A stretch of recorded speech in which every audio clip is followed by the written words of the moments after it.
And so you notice like, okay. And so you notice when, so the presence of uncomfortable feelings and these kind of like anxieties and fears in life, they don't automatically equate to conflict inside of yourself. It's usually when we try to distract ourselves from these feelings, um, that the act of distracting yourself from it or trying to kind of run away from that thing is what creates the conflict. And so when you're in that state of inner conflict where it's like this thing is obviously it's coming to the surface and it's trying to come up, but you're trying to like run away from it and say, no, no, no, I don't accept that or I don't embrace that, or you're kind of judging it negatively or something along those lines. Well, what happens is you notice like we tend to say we're going to distract ourselves by going and watching television or reading a book or something. And then what kind of programming and what kind of fantasy are you going to be drawn to in that case? If you're holding on to this inner conflict, you're going to be drawn to things that are of, that deal with conflict in the external reality.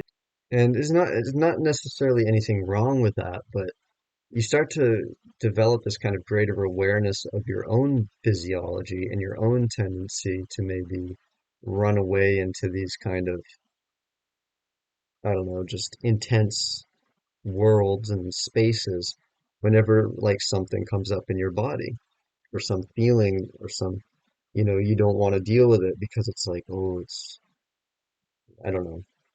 It's like, oh, if I feel anxious, that means I'm an anxious person, or if I feel insecure, then I have to accept that I have insecurities, or, and we have these really kind of rigid idea about ourselves oftentimes, like, you know, we're not supposed to feel quote unquote weak emotions, or we're not supposed to feel vulnerable, or fear is unbecoming of an American man, or just whatever it might be, it's kind of these silly ideas that we have. And so, you go along and say, well, I don't feel scared. I'm not this, I'm not that. And that, but the choice of, actions, the actions you take, the choice of programming that you feed your mind with, the kind of food you eat, even the kind of conversations you entertain, that all is indicating kind of energies that you're holding on to. So somebody can say, "Oh, I'm not afraid, I'm not anxious," but they're fixating on the evening news, where the whole thing is all anxiety ridden and it's all bang bang, shoot 'em up, blah blah blah blah blah. You know, it's like so. I mean, it's like you could say, "Oh, I don't care what anyone thinks. I don't care what anyone thinks." It's like, and that person clearly does care. That's why, I can say this in my own experience, I think we've all been those rebellious teenagers that we've been, and we go, like, I don't care what anyone thinks. I don't care. Yeah, screw them all. I don't care what they think. And it's a clear indication that you do care. You care very deeply about it, in fact, and you care so much about it that you have to create this devil may care kind of image just to feel okay with yourself,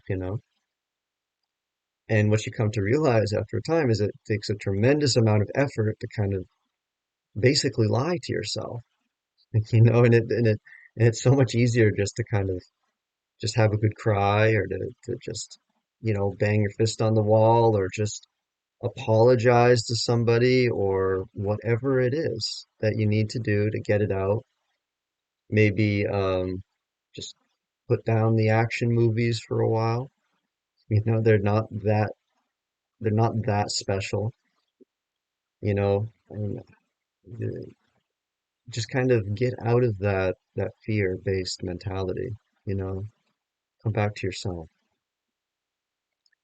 Because you realize that, the person that you are underneath all of that friction and all of that desire to run away from the friction and to try and like fix everything or distract yourself, like who you are underneath all of that is actually really pure. It's actually like it's okay. And you find out that so much of the seeming shortcomings and the seeming flaws and the seeming imperfections that you are attributing to yourself are actually coming with you, they're coming from this fear-based kind of distraction, this fear-based kind of running away. Because if you just face the feelings in the moment, you realize, oh, they're just feelings. There's all kinds of feelings that we face every day. Why is it that this one, because it's uncomfortable, because it's painful, because it puts this thought in your head that I'm not good enough, I'm not doing it, I'm weak, I'm this, I'm that. And it's like, but you realize that this is just an idea that you have about yourself. And when these very normal, natural feelings can come up and they start to really kind of beat the crap out of this idea that you hold about yourself, well, that's because this idea that you've built around who you are or who you're supposed to be actually flies in the face of life and of your natural unfolding. That's why every time life is moving in one direction, you feel like, oh, it's happening against me, it's against me. No, it's just that you're just not moving with it. You're like pretending that you're just this rock in the river and the rivers are going to erode you. And And the thing is like the whole time you've been the river, you've been the water, you've been the forces that compel the motion of that water. And yet you've been huddling up in the corner and pretending that you're like this little thing that the water is trying to swallow up. And this is a perfect example of the power that we have as creative, intuitive, spiritual beings. Because this is all, you know, this is you are using your own creative power to tell yourself that you're powerless. You're using your own creativity, your own power of intuition, your own power of creation to then like put yourself down and shrink yourself down. And it's funny because you'll hear I've heard people in my own life and I'm sure and I know I've been in this kind of position myself where sometimes we'll say things like, well, I'm not a very creative person, or I'm not a very spiritual person. I'm not a very confident person. I'm not a very like in whatever it is.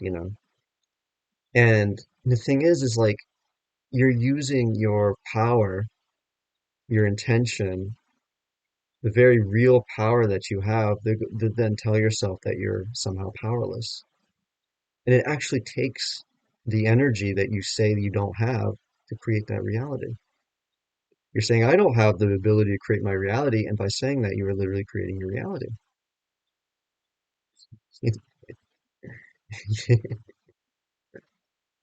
So it is, there's a lot of different, there's a lot of different ways you can look at that because it brings up to like what manifestation. And the point though is that you really have so much more power and wisdom inside of yourself. And it's just available all the time. And you don't have to like go and hide and distract yourself every time some uncomfortable feeling comes up because the only thing that is ever really truly like at odds with the flow of life are just the limitations and restrictions that you hold on to. You are in the fullness of life all the time. You're in the flow of life all the time, but we can use this power that's been given to us to create these kind of limitations and these hang-ups. And then when those things inevitably are being eroded in the flow of life, because we have such an investment and such attachment to these false ideas, we then like we try to, hold on to them and put them back together or just distract ourselves from the entire process and go and like pretty much just submerge ourselves in this like fantasy world on the television where it's all conflict and all friction because it kind of keeps the discomfort alive in a way. And we don't realize that we're doing that until you start coming out of that and then you realize, it's actually a lot of effort it's actually more effort to confine myself than it is to just let myself be free. Because it's much more natural for us to just be freely available and freely open and just expressive and loving towards ourselves and others. It's so much easier. It is so much easier and so much more rewarding than it is to like hide ourselves away and just be afraid of what are very natural feelings and very natural processes in life.